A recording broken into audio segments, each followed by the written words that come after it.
On m'avait une fois demandé en soirée: «Ah, qu'est-ce qui explique, la montée de Trump?»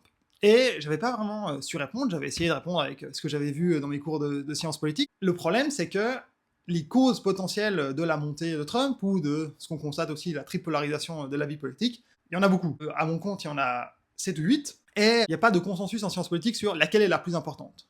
Il y a un consensus sur le fait que toutes ces causes, existent et jouent en effet, mais il y a pas de consensus sur laquelle est vraiment prédominante ou lesquelles sont les plus importantes, parce que aussi c'est extrêmement difficile à mesurer, on revient un peu sur le problème épistémologique fondamental en sciences sociales. Et donc là, ce que je vais faire, c'est que je vais un peu présenter toutes ces causes, et je ne vais pas les ordonner, parce que justement ce consensus n'existe pas. C'est quoi la constatation de base? La constatation de base, c'est que à la base, il y avait un axe droite-gauche, économique, classique, avec des partis à gauche, des partis à droite, donc deux grands pôles, et là, ce qui s'est passé, c'est qu'il y a eu un nouvel axe qui s'est ajouté à la politique dans les 20 dernières années, un axe plus culturel, où les partis traditionnels sont restés en haut, gauche, droite, dans le côté un peu, entre guillemets, progressiste de l'axe culturel, et ça a créé un espace en bas de cet axe pour les partis de droite nationaliste ou d'extrême droite. On a donc ce constat de la création d'un nouvel axe, et donc la question c'est d'où provient ce nouvel axe. Et en général, en sciences politiques, on a vu les clivages dans la société, les clivages culturels sont dus à certaines révolutions qui modifient la structure socio-économique des pays, parce que ça c'est aussi un truc qui est assez important à garder en tête, c'est que la montée de l'extrême droite, la tripolarisation de la vie politique, elle se trouve dans tous les pays. En France, au Royaume-Uni, aux États-Unis, etc., etc. Peu importe le contexte institutionnel, peu importe le contexte culturel. Donc, s'il y a un truc qui est commun à plusieurs pays très différents, eh ben, la cause doit être commune à tous ces pays très différents. On peut pas dire, ah oui, la tripolarisation, elle est due à ce truc qui n'est là que en France, parce que sinon ça ferait pas vraiment du sens logique. Dans ma vidéo sur les élections françaises, j'avais parlé de facteurs structurels et de facteurs conjoncturels. Ben là, je vais parler justement de ces facteurs structurels qui induisent cette tripolarisation. Et les facteurs structurels, communs à une vingtaine de démocraties occidentales, ça ne peut vraiment être un peu que la structure socio-économique sous-jacente. Et cette structure socio-économique, elle a été modifiée dans les 20-30 dernières années par deux grandes révolutions, qui sont premièrement la mondialisation, et deuxièmement, la révolution numérique. Ces deux révolutions ont induit un nouveau clivage entre guillemets, les gagnants de ces deux révolutions, et entre guillemets, les perdants de cette révolution. Schématiquement, assez logiquement, si on est une personne hautement qualifiée dans une agglomération urbaine ou dans une industrie tournée vers l'export, on va plutôt avoir tendance à bénéficier de la mondialisation, on va bénéficier de la numérisation, parce que on va pouvoir exporter plus à l'étranger, on va pouvoir avoir accès à des produits sur le marché mondial, on parle probablement anglais, donc on a une offre culturelle plus grande. Si on est hautement qualifié, on peut aller avoir un plus haut salaire en partant à l'étranger, etc., etc. Alors que si on est dans une industrie tournée vers le marché national, là on va avoir plus de concurrence. Si on est peu qualifié, nos emplois vont être plus facilement délocalisés, etc., etc. Mais l'existence de ces deux révolutions et l'existence de ce nouveau clivage ne suffit pas à lui seul à expliquer cette tripolarisation vraiment forte, parce que des clivages comme ça qui traversent la société, il y en a d'autres, et on n'a pas 15 000 milliards de pôles avec chaque petit clivage qui crée son truc. Donc, il y a maintenant 7 facteurs qui ont amplifié la saillance de justement ce côté culturel. Enfin, culturel. Il y a toujours une partie économique aux questions culturelles, et notamment parce que, surtout en Europe, cet axe culturel et les partis de droite nationalistes, et pour leurs électeurs, ce qui compte surtout, c'est l'Europe et la migration, moins les questions LGBT, moins les questions de féminisme, même si aussi. Donc c'est pour ça qu'il faut faire attention au culturel, et après, l'Union Européenne, c'est aussi un peu une question économique, justement, si on est tourné dans une industrie nationale et pas vers l'export, etc. Et donc, moi, je vais parler de questions culturelles, parce que dans la littérature, c'est un peu ce qu'on dit, et aussi pour le différencier de l'axe économique gauche-droite classique d'intervention de l'État, mais il faut toujours garder un peu en tête. Culturel, c'est aussi toujours un peu économique, et économique, c'est aussi toujours un peu culturel. Le premier facteur qui amplifie cette différence culturelle, c'est la massification de l'éducation, et particulièrement la massification de l'éducation tertiaire. On a beau avoir un clivage entre les gagnants et les perdants de la mondialisation, si les entre guillemets gagnants, c'est les gens qui sont bien éduqués, et les gens qui sont bien éduqués, c'est 5% de la population, bon, ça va pas créer un clivage. Et surtout, cette massification de l'université, cette massification de l'éducation tertiaire, a conduit à une séparation entre le capital économique et le capital culturel. Avant, le capital économique et le capital culturel, donc le capital culturel, notamment les diplômes, mais pas que, la façon dont on parle, la culture qu'on connaît, les cinémas, le fait qu'on va à l'opéra, qu'on lit beaucoup de livres, etc., etc., étaient liés. Assez évidemment, dans les années 60, si on était quelqu'un qui allait à l'opéra et qui avait un haut diplôme, on avait aussi un haut revenu, et on avait certainement une certaine fortune. Alors qu'aujourd'hui, la massification de l'université a permis à ce que on a une classe de gens qui sont extrêmement éduqués, typiquement le cliché de l'étudiant en sociaux, mais qui, en termes de capital économique, c'est pas quelqu'un qui va gagner beaucoup d'argent et qui va être énormément valorisé. Et donc cette massification de l'université crée une culture propre aux gens qui ont fait l'université, qui est séparée de la culture des gens qui n'ont pas fait l'université, qui amplifie justement ce clivage entre les gens qui ont fait l'université, même si en termes de capital économique, ils vont pas être hyper gagnants, ils vont quand même être un peu gagnants de la mondialisation, plus en tout cas que les perdants. Et là, de nouveau, cette différence de culture, dans un monde où il y avait 5% de gens qui avaient fait l'université, bon, elle n'aurait pas vraiment d'impact sur la politique dans une démocratie. L'autre chose qui amplifie la saillance de cet axe culturel, c'est que on a aussi une complexification du marché de l'emploi. Avant, très schématiquement, il y avait les employés, puis il y avait les managers, ou il y avait les capitalistes, et c'est à peu près tout. Aujourd'hui, on a une énorme complexification, justement, entre différents types d'emplois qui ne se retrouvent pas vraiment dans cet axe gauche-droite classique. On a les indépendants, on a les entrepreneurs, on a les gens du public, on a justement les gens hautement qualifiés mais avec un salaire bas, on a les doctorants, etc., etc.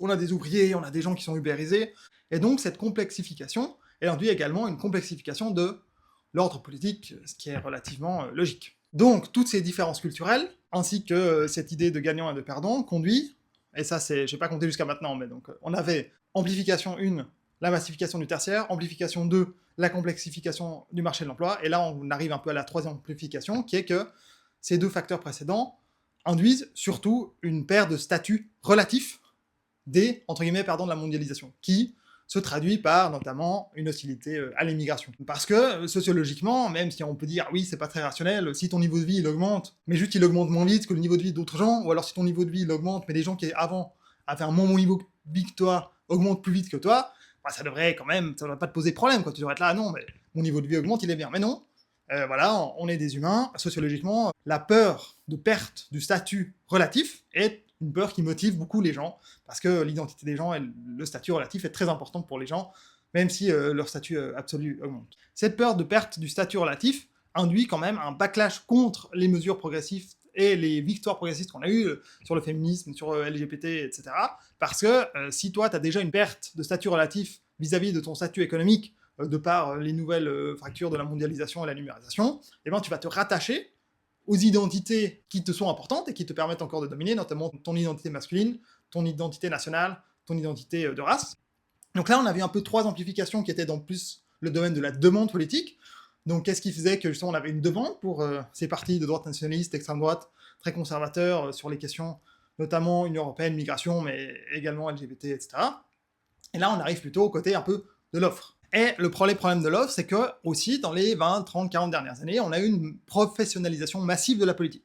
Ce qui fait que les élites partisanes étaient de moins en moins connectées au peuple, étaient de plus en plus déconnectées, avaient leurs idées propres, et ces idées propres, il se trouve, elles étaient relativement plus ouvertes vers le monde, plus mondialisées, aussi parce que les élites partisanes faisaient partie plutôt de ces gagnants de la mondialisation et de la numérisation. Après, ça a laissé un espace pour la droite nationaliste, et ben c'est parce que pourquoi ces deux partis sont assez hauts et n'ont pas été vers cette demande, enfin, ont répondu à cette nouvelle demande politique par une nouvelle offre politique, c'est parce que ces élites partisanes étaient elles-mêmes relativement gagnantes et donc sont restées en haut, ce qui a laissé de la place en dessous. Et ça, c'est particulièrement le cas à gauche, parce que cette massification de l'éducation tertiaire dont j'ai parlé avant a créé un nouvel électorat à gauche. Les partis de gauche, leur électorat est devenu de plus en plus éduqué, de plus en plus progressiste, et donc, par un espèce de feedback loop, les élites partisanes de gauche, qui étaient elles aussi éduquées, se sont mis à parler de plus en plus à ces gens progressifs, ce qui a délaissé une partie des ouvriers.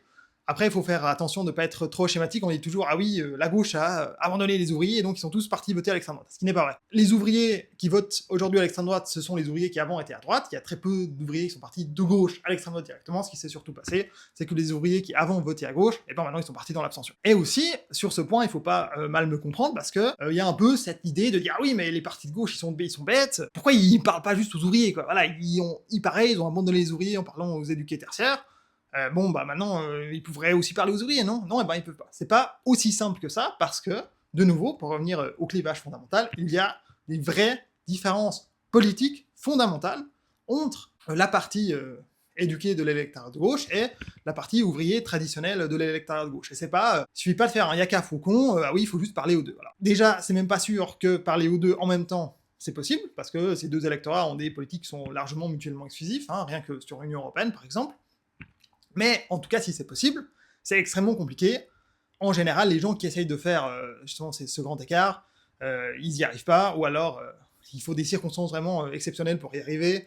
Il faut peut-être un choc extérieur, peut-être Mark Carney, il arrive un peu en se modérant sur certaines politiques, mais il faut faire gaffe de se modérer sur les bonnes politiques, pas se modérer sur les mauvaises politiques qui ne fait que fâcher tout le monde. C'est ce qu'a fait Keir Starmer en Angleterre, par exemple. En France, il y a ce grand lubie du centre-gauche d'être là, oui, on va reparler aux classes ouvrières en étant un peu raciste, ça ne marche pas, ça n'a jamais marché. Voilà. Donc tout ça pour dire que les partis de gauche parlent de plus en plus à leur électorat éduqué et de moins en moins à leur électorat moins éduqué, c'est même un choix relativement rationnel, parce que justement, la massification du tertiaire a permis à ce que cet électorat éduqué est une vraie base électorale. En plus, elle vote plus, parce que les gens éduqués, les gens à haut capital économique et culturel votent plus que les gens à moins haut capital. Donc d'un côté, juste dire, ah ouais, il n'y a qu'un faucon, faut parler aux deux, bon, ça c'est un peu facile, enfin, c'est même quasiment impossible à faire.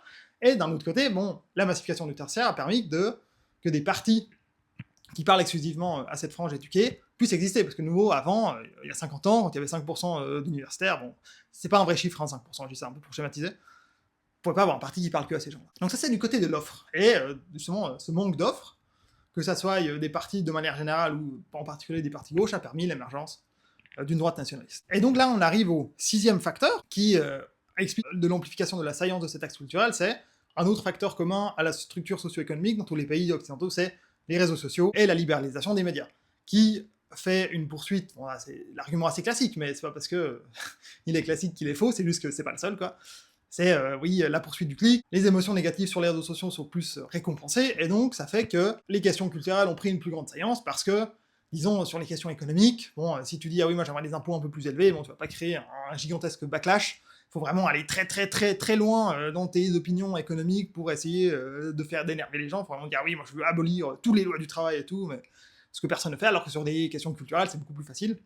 Et ensuite, 7e cause, c'est que cette prévalence de l'axe culturel est aussi quand même, néanmoins, et là je ne veux pas me faire que des amis, permise par une certaine abondance matérielle relative. On n'était plus en 1890 où les ouvriers, ils bossaient 6 jours sur 7, ils vivaient dans des maisons, c'était pas des maisons, hein, ils avaient des contrats hyper précaires tous les jours, ils savaient pas s'ils allaient pouvoir travailler, ils savaient pas s'ils allaient pouvoir se nourrir. Bon, on est quand même dans un certain niveau économique où les gens peuvent se permettre de ne pas voter pour le Parti communiste s'ils sont pas contents avec le Parti communiste sur la question européenne. Hein.